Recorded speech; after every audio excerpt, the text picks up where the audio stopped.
Hey y'all, and welcome to the latest episode of Code Brew. I'm Joe King, and I'm here with my co-host Lukewarm. Hey everybody. And we've got a more serious episode for you today. With intention, I've talked about between the two of us, we've talked about confronting violence against healthcare workers on the podcast, and we decided today is going to be the day. So I guess I want to give like a trigger warning, right? It's going to be sensitive in nature. It's not going to be, I don't have any intention of talk about violent acts in detail, but, this could be triggering for some of you that have, been attacked in the past, which unfortunately we'll get into. It looks like a lot of us, 1 in 4, but, so I will go over our typical disclaimer. The views and opinions expressed on Code Brew are solely those of the host and do not represent the views of our employers, professional organizations, or any personal or professional affiliates. This podcast is for educational and entertainment purposes only and should not be considered medical advice. So now that we have that out of the way, let's kind of get into the nuts and bolts of this. Why are we doing this now? And I'm sure Luke has lots to say about it as well, but I think it's really pervasive in the news right now. I feel like it's all I've been seeing in the news. It does feel like that. Yeah, no, like sure. It's just like social media post after post, Right. and then news article after news article, and then you send somebody something, and they send you 10 more things. Yeah, it's everywhere. Crazy. Overseas, U.S. It is within our city. It's everywhere.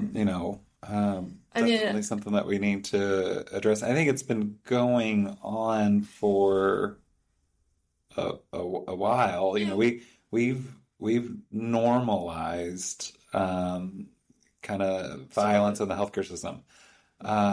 It's I don't even think people put in how that happened. incident reports on it. Right. It's just kind of like, oh yeah, like he hits, Yeah. he throws his tray, and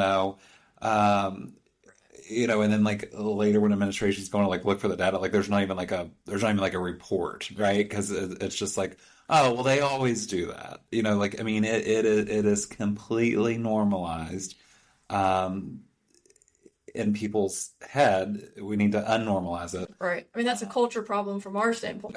About the thinking that it's almost okay if I go into work today and I get hit. Right. Have you ever been hit at work? Multiple times. Yeah, same. Like this year, last Yeah. year, every year. What about like verbal abuse? I feel like that's almost daily. I was thinking daily. Yeah. Not. Because I can't think of an it's immediate still abuse. Not within the past few weeks. Yeah. But I can say yes within the past few weeks. yeah. But I can think of like one instance right now from this past weekend. it's just such a so do I think I know administration looks at this data. I know they work with security. I know they work with like the ED and nurses. But I don't think that we do a good job of like putting the data in. So I don't think they even realize how big the problem is. So I think they know that there's a problem, but I don't think that they. Well, like if you look at our different like like we have like when people act out, like responses and codes that we call, like those don't match. Reports where employees have gotten hurt. Like none of it matches up. Well, and it's not every single time that an employee gets hurt. So, but there's, I think the biggest thing. Fair, but I'm just saying, like, there's just so many times where, like, we have an alert that we send off, saying someone is acting out, we need help, doctor, quick, whatever, in some organizations, and there's not like a incident report to match that, right? So we can say we had 100 of these month. We had 2 incident reports, and those weren't even the ones Right. that we actually call the, And then you our, know, I the was saying, and response then team our on. threshold to even call something like that is we basically wait until somebody gets physical. Yeah, We oh, feel physically I feel threatened. like when I respond, they're like, well, I mean, this is like the 10th time he's thrown his I mean, tray. he's like threatened everybody on the floor by this point, Yeah. and like is, obviously verbally assaulting, using profanity, screaming, has disrupted the And whole we do, floor at you know, that so point, like we do have, like, so we are taught de-escalation skills. Um, like we do have, like we want to be proactive in our approaches. Right. No, Um, for sure. so, but that seems like it's a newer thing that they're teaching people these skill sets. Like, hey, let's be proactive and let's get this like resource team there, and talk about what we can do and identifying these escalating behaviors and like, do we need to remove? Like, is there a team member that is like triggering this patient? Like, are they really mad about something else? So they're saying they're mad about their tray being wrong, but really they're having an amputation. They're out of control. Right. Whatever it is in the hospital setting. But it is hard. Like even when we have like this toolkit of stuff that we can utilize, implementing that, integrating it in a culture that has normalized behavior, Yes. and then is it enough? Like, Right. is it enough? Because We're gonna like go into like what has already been implemented and what are we talking, what do we think would help? And I mean, there's so many different things to look at, as far as like tools and how we could further make things safer. Because I mean, it's we can easily say, okay, there's a problem. I mean, we're seeing nurses, physically injured to the point where they. I mean, you limped in here today. I did not live in here today. That is not true. No, but I mean, we are seeing. I had to use the elevator to. Well, you're older than me. You can't walk good. Not fair. We need to get you a cane. I think about it every day. So, I want to go over like some of the recent things that we've heard of, like Yeah, some of the yeah, things go that for do it. us, and actually, I did find some stuff out globally too. So, Oh, um, it's a global issue. I mean, it is a global issue, but so like first of all, Pennsylvania just here in 2025. So in the last few months, right? There was a gunman that entered the ICU, took the staff hostage. I think I heard that some people were zip tied. I mean, there's several reports that come out, so it's hard to know exactly what's true. But I mean, we do know that a police officer was responding and was fatally shot. Was that the? I think three people. Were three people killed? I think multiple people were shot. I don't. I think only one person Okay. was killed, but I think there were three people shot. But Insane though. yeah, I mean this story is. I mean, this is our worst nightmare, right? So I mean, these are real life cases. This actually happened. It's happened, just here in 2025 in the last few months. So do we know? Like, are they screening people when they come into the facility? So I know in this case, like there was several security failures, and I don't want to go into details about that, but I think there were some things in place that didn't happen that should have, but at the same time, I think there was also, some policies like we need to look at how we can make hospitals safer in general. Because, if you're thinking about it, this kind of thing could happen anywhere. I mean, somebody could walk on the property with a gun. So, and unfortunately, we're seeing that happen. That is happening, across the globe and here in the U.S. And it. Yeah, but the just the high intensity of, the healthcare environment Mhm. where, you might be angry or enraged about a family's diagnosed, I mean, like, Right. eh, and It's you emotional. yourself are not, mentally prepared to equip with that. While I know it happens everywhere, I think it's definitely amplified in the healthcare setting. Well, it's such an emotional setting for so many reasons. Coupled with we have patients that are also not in their right mind Right. frequently For uh, a multitude of reasons. for sickness, whatever it is. Maybe that's their baseline. But sometimes they're just off based on their sickness. And it's that can be dangerous. No, Yeah. 100%. I agree. Um, so, that story being so recent out of Pennsylvania, it's still developing. So we don't know,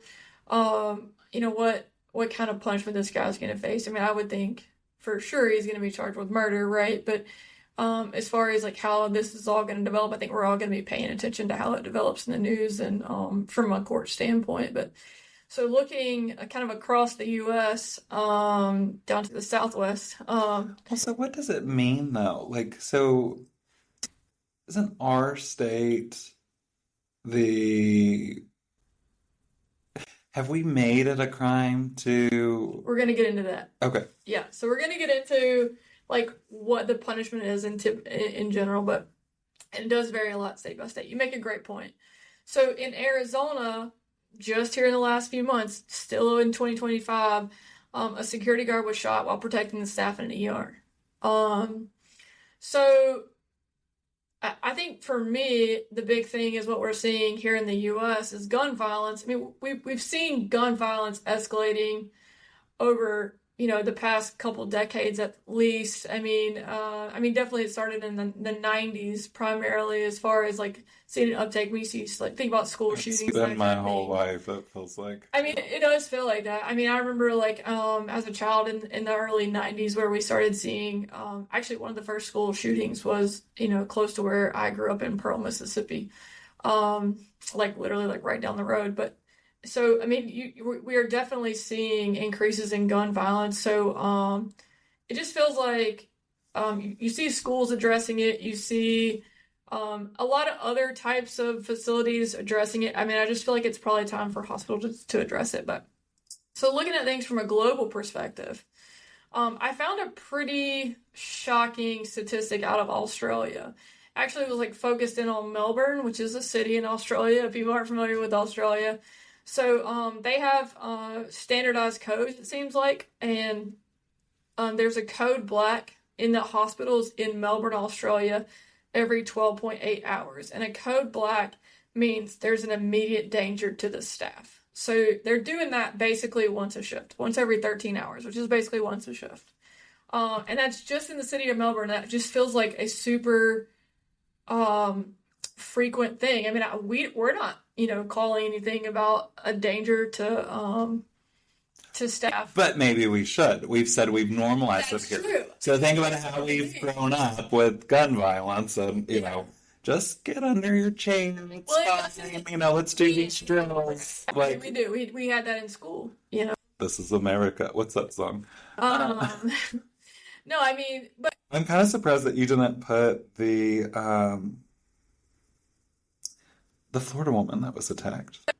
well, I could go on and on. There's so many cases. But, so that was just an interesting perspective I mean, if because we want to, like, I mean, we could go all day. Like, there was one of like one of the hospitals where I started, like the hospital where I grew up as a nurse, where I started. I mean, she was attacked in the parking lot of the hospital just a few weeks back. I mean, somebody like bashed her face in. Um, Not necessarily gun violence, but like she offered her purse and stuff, and they didn't want it. They just wanted to beat her up. So it's basically happening everywhere, and it doesn't have to be a gun. I mean, it's just repetitive attacks on healthcare workers, it feels like. I mean, this guy just used his fist. Hmm. Yeah. But what about the Florida woman? No, I'm just, so like the girl, she was attacked by a patient, and it was they were there for like a psych hold. Do you know what I'm talking about?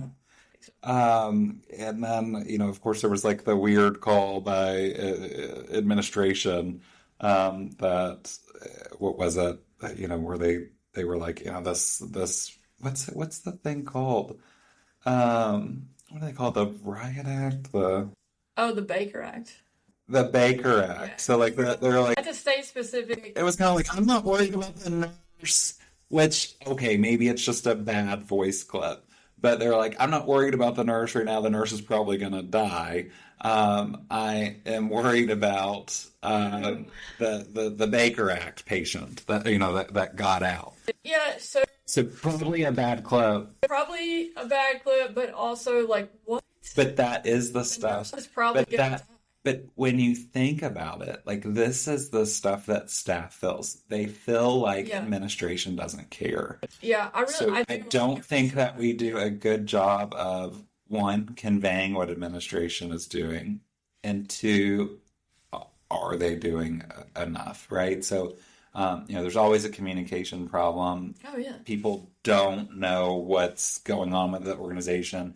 It's not communicated well, whether it's because you're not checking your email, maybe you don't, whatever. Well, I mean, But it's not. what is my leadership team doing to protect me? That message isn't always getting out. And then when you see something And the like response is something like where that. this is just maybe a bad voice clip. I maybe it's the nurse is being taken care of right now. I don't know. But when you see something like, oh, I don't, I'm concerned about this patient that got out because it's like litigation. That's how it seems, right? Like I'm That more is how it concerned seems. about this escape, and then saying, she's probably going to die. That's pretty That's weird yeah. and I can't. I mean, kind you of can't triggering. even like. It's hard to come back from something like that. Like I can't imagine. I can't imagine thinking something like that, much less actually saying it. So for me, it's like, For sure on leave. That what? person's for sure on leave. Probably, Yeah. yeah. So let's look at the numbers really quick. I mean, like, so just how bad is the situation? And I use that term loosely. How bad is it? But I do think the numbers, the statistics do show like overwhelming evidence that there is violence in healthcare. Um, so it's just in general, healthcare workers are 5 times more likely to be assaulted than workers in any other profession. Um, there's like 73% of all non-fatal workplace injuries from violence happen in healthcare. 73%. That's insane. So like Say it again. 3 out of 4 Go ahead, put it down for me. Three, three out of 4 non-fatal workplace injuries from violence happen in healthcare. Hmm. So, and then of course the one we know, because obviously we've been kind of rallying behind this on social media, but 1 in 4 nurses has been physically assaulted. I mean, Yeah, I looked on the time frame. I feel like in my mind when I finish that sentence, I'm like in the last year. yeah. I think that you could actually make it more like within the last year. I do feel like more than 1 in 4 have been assaulted, but also like That's what's my reported. background is from ED, so like violence against us is a little bit more prevalent, right? We do have a higher rate in the ED, but 1 in 4 just seems like too low to me. I don't know. I mean, to be clear, it's too high of a number, It's too high of a number. but it But seems the like it's statistics, yeah, falsely I understand. low. Okay. Yeah, I mean, I feel it's falsely low. okay. Yes, because I mean, I feel like it's underreported, but it's definitely too high. that's true. Okay. You're right. So here's another one. 26% of healthcare workers have considered quitting due to workplace violence. Yeah, I don't think I would really consider quitting very often.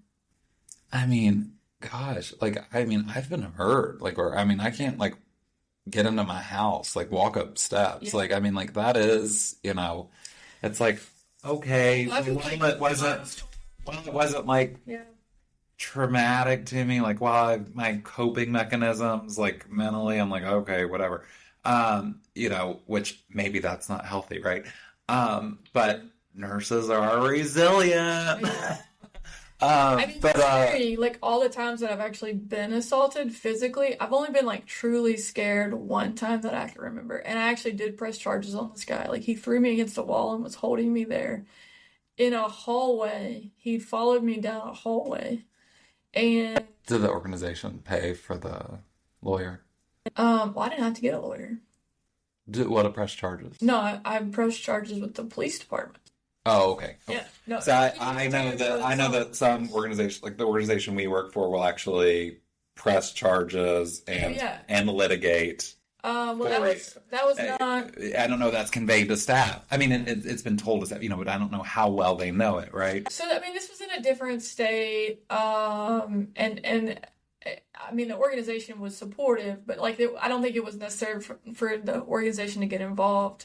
However, this person was only charged with a misdemeanor because in that state, that was what we could. Which, like, is a stop, like running a stop sign a misdemeanor? I mean, probably. I mean, I don't. Like stealing a piece of Yeah. like 5-cent gum. Yeah, I mean, that's really something we need to talk about because like it's not where. So like, but I mean, like, what I I'm went to court, interested like, he in. testified, and then he didn't show up, so he basically was like automatically. I don't know how that all works, but yeah. So like, I am just interested in. I mean, I know that you say that it's in here, but like, I am very like stuck on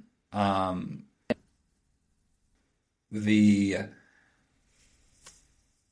is the person in their right mind component and how you deal with that. Because if someone is not medically stable, like, and I need to treat, because we want to just say, all hospitals have this zero tolerance policy. We've got signage everywhere, zero tolerance, zero tolerance. We don't accept yelling, cussing, screaming, hitting, biting, throwing, whatever.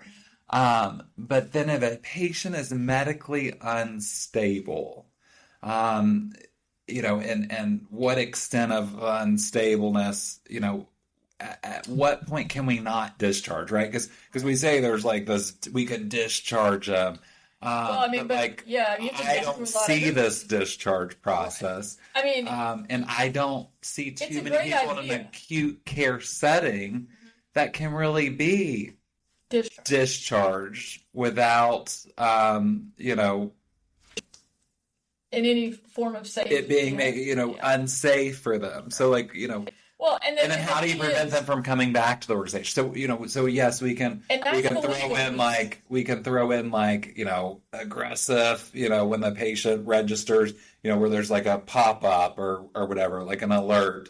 So I mean, there are like things that they can do. I wish it was clearer on, how to say, like, someone else has to manage this patient. Right. People that are specifically trained in, like, in my high intensity situations,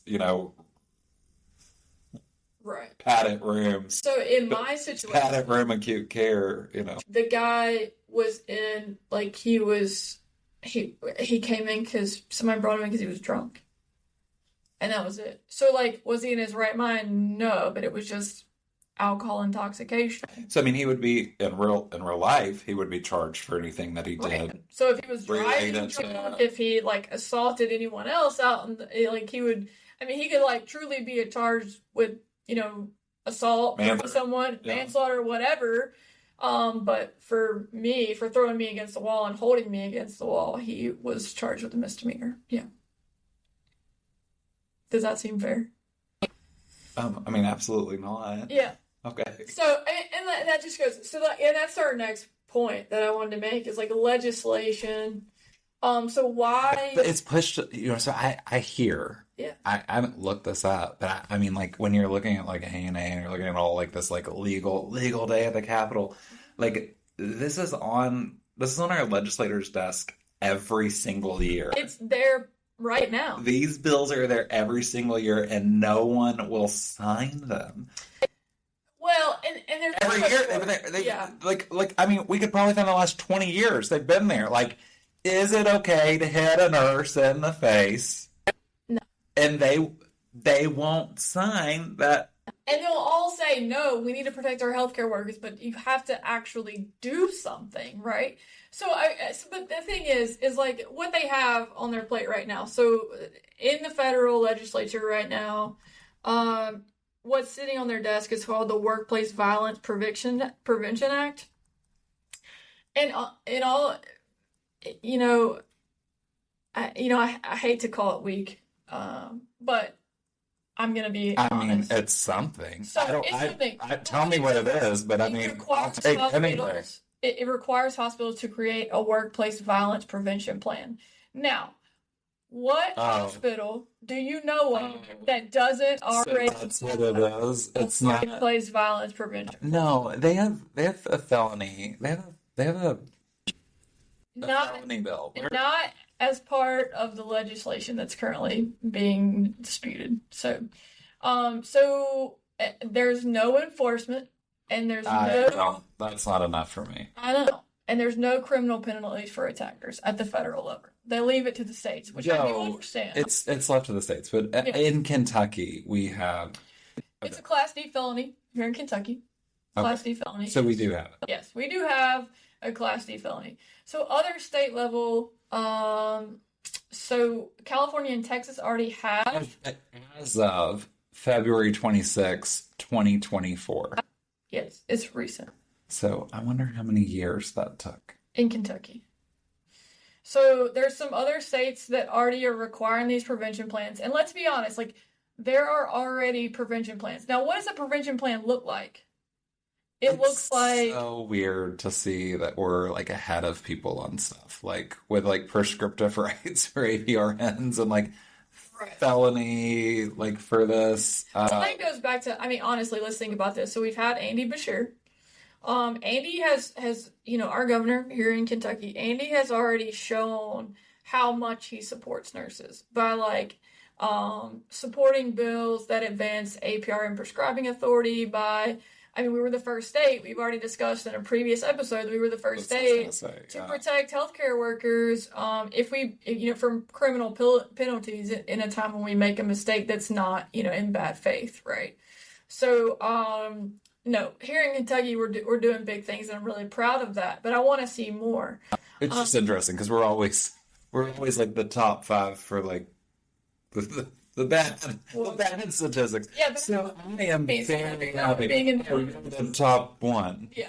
Okay. Or the bottom one, however you look at it. No, I love the state of Mississippi. Mississippi's like my mother. No one else can talk about her, but you know what I mean. Like, so. At other state level, there are other states that are already requiring prevention plans, namely California and Texas. But these prevention plans are basically only like requiring staff to be trained against workplace violence, which they already are. I mean, you've already taken training to prevent workplace violence. I taught the classes at one point. Right. So like, I've never in the time that I've worked in healthcare, I've never worked anywhere that did not make me go through some sort of a training that addresses workplace violence. I mean, you do de-escalate well. Well, I'm just it's a Southern accent. I'm a smooth talker. I'm a smooth talker. Creep. I just think these laws, it sounds like they're doing things, but they're not actually doing things. Like, requiring plans is like, oh, you're already doing this, but this makes us look good, so let's sign it. You know what I'm saying? Like from a legislative standpoint. So it is a felony. What is what'd you say, Class D felony? Kentucky has a Class D felony, yeah. So many states still treat attacks on nurses as misdemeanors, and I think that is just... I wanna know like some Class D felony examples. Okay. So, there's also no national standard for requiring hospital to report assaults, which I feel like I don't know necessarily like a database, but there should be like something like if X happens. What's another example of a Class D felony? Well, it asked me if I need a lawyer when I Googled. Do you? No. Oh my gosh. So it looks bad at the beginning, and then when I see like the group and the range of them, I'm like, so theft of a motor vehicle. Theft less than $10,000. Okay.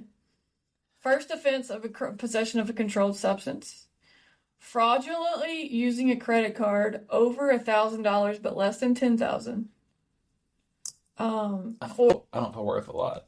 Yeah, so I keep seeing... It says it does vary by state. I mean, by state and jurisdiction, and I do see like domestic assault on here. Yes. I see involuntary manslaughter, aggravated assault. But when I see all this other stuff grouped in there, like Burglary? burglary. Did you just have a stroke? I can't say that word, I don't think. I don't know if I've ever said it out It's loud. like bur. I've done it. No, just burglary of a commercial property or theft of a motor vehicle. Those don't seem, I mean, like hurting an actual person versus hurting a building or like, Yeah, taking somebody's mailbox. I don't know. Like, it does seem maybe like it's not the same group. right. I mean, and I'm sure, I'm hopeful. I'm not a lawyer. You're not a lawyer. So I'm hopeful that if we looked into the details, like there, the severity of the attack would warrant an escalation in charges, right? So like if somebody's hospitalized for multiple days, if they're like unable to return to work and things like this, maybe like I'm hopeful that there's other forms of assault. Like this would just be one of the charges, right? Oh, stalking, witness tampering, and criminal mischief, Mm. looting are Looting. examples of Class C felonies. Well, It does say 1 to 5 years in prison and a $10,000 fine. well, that's better than most states. I mean, let's be honest. Like Kentucky is doing better than most states. Most states, a lot of states are still calling this a misdemeanor, right? So, um, and I want to talk about that. I mean, like, so the reality is this. So, and it's not just from a legal standpoint. So, yes, do we need stronger legal consequences? Absolutely. But Which means we need what? Nurses to report, right? report, but also to, I mean, what? I mean, like, how many nurses are there? Isn't it like the largest profession? I feel like the workforce volume is actually pretty Okay, significant, so right? like So, they're so bad at like getting together and saying what it is that they need. Like, I mean, like right, it's a very large workforce. right, A lot of us have a lot to say. We're right. just not saying it to The the right, right people. We're saying it to like each other. right. Like when they have day at the Capitol, Go. we should be go. You go. Oh, okay. So you go. I'm doing this. I have a podcast. Okay, but No, but you're right. you Yeah, can't I tell need to people get to do more. something that you haven't done yourself. It also involves like, getting involved with your professional nursing organizations at the state level, at the local level, at the national level. Those are their voices. They are your voices for legislation in a lot of ways. But I think there's more to it. So like the reality is that, a patient punches a nurse.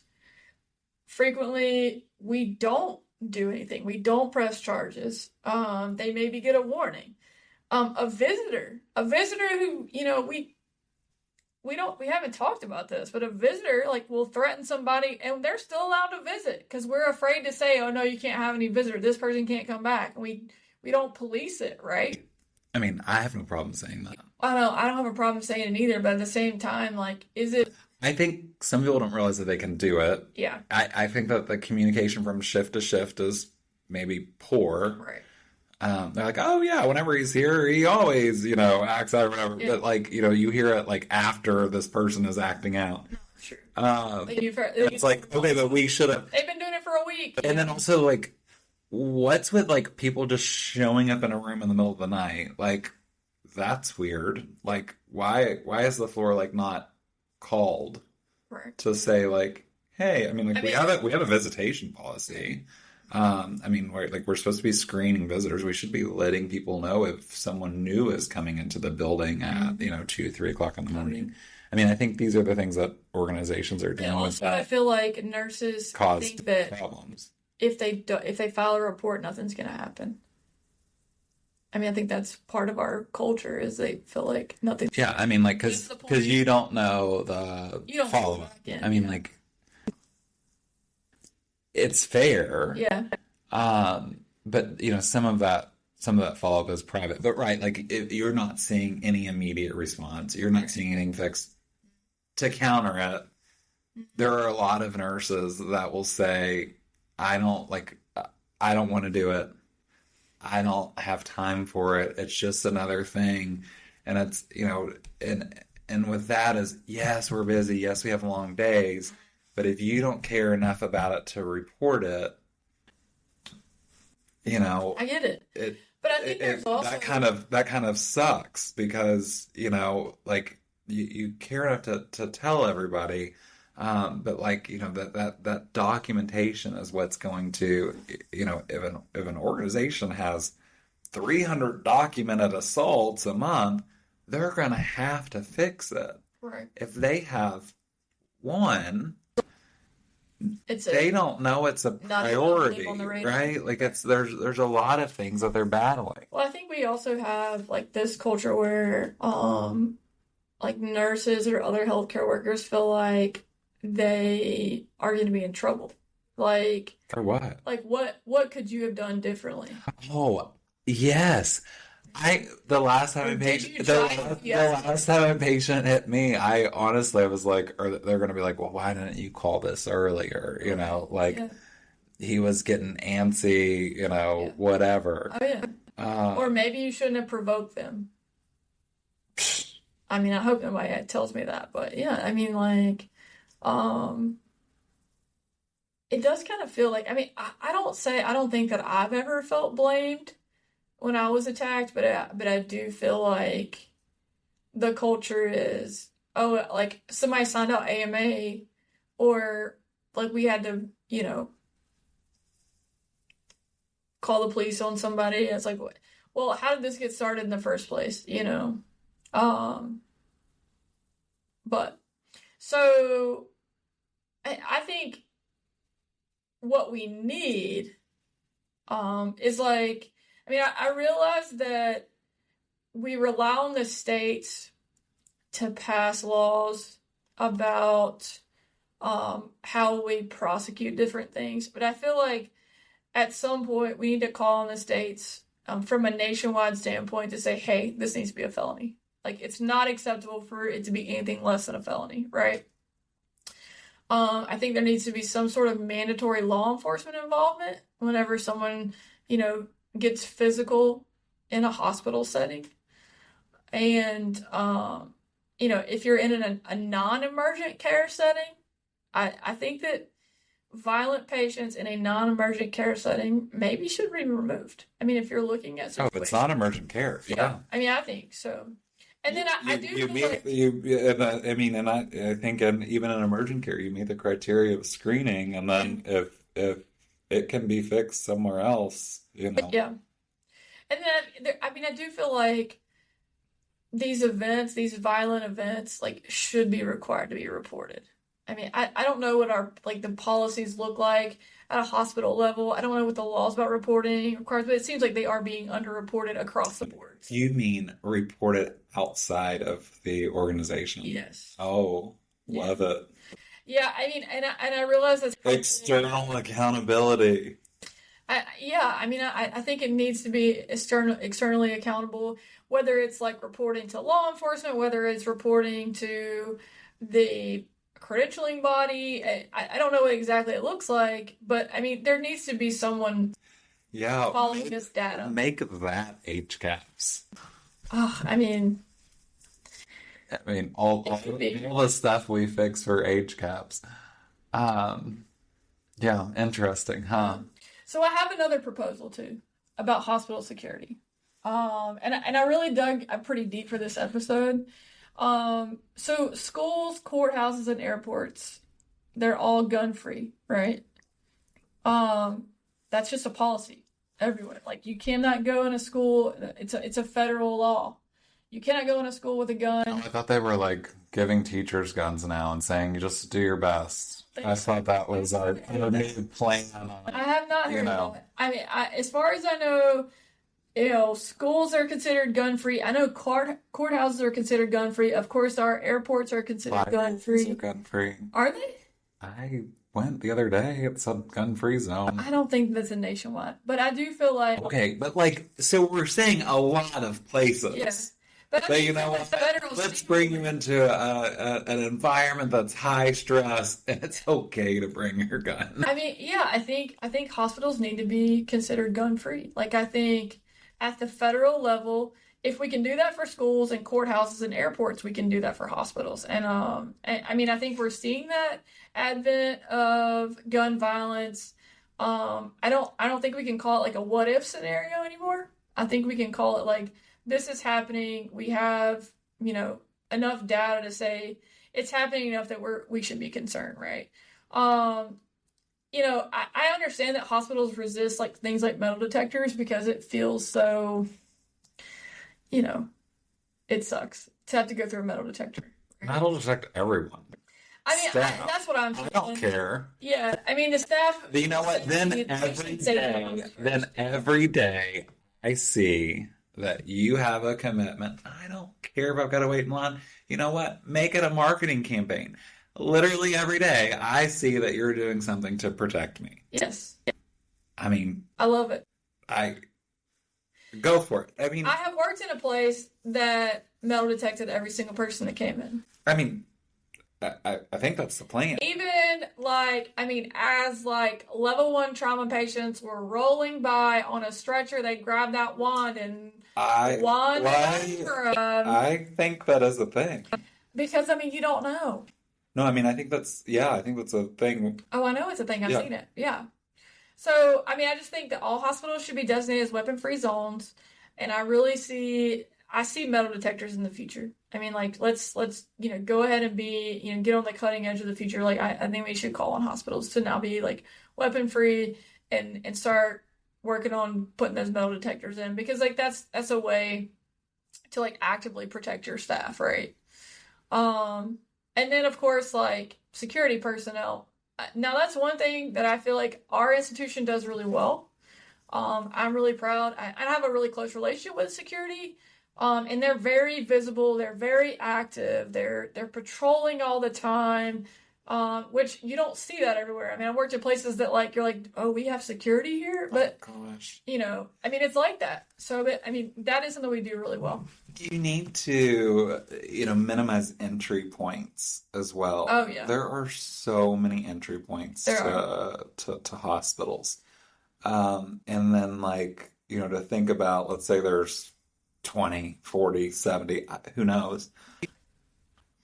Is security monitoring all those? Like, how many can you get it down to where security is actually being able to monitor I think the people coming into the organization? there is a push to limit, especially like at nighttime. There's a lot of limitation of access points.